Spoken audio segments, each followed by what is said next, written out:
Guys, ito yung plaza ng Moraliha. So maraming mga dito, restaurant.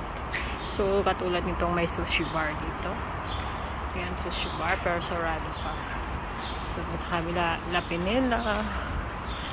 Ayan, mga restaurante yan. Pag summer na summer yan, maraming tao yan dito. Kaso lang ngayon ay hindi pa masyadong summer kasi umiiba yung chimpo. Yan, maganda, di ba? So, yan, papunta dun sa taas. Sa, Ayan. Ayun. Ganda, di ba siya? Maganda yung plaza nila. So, ayan.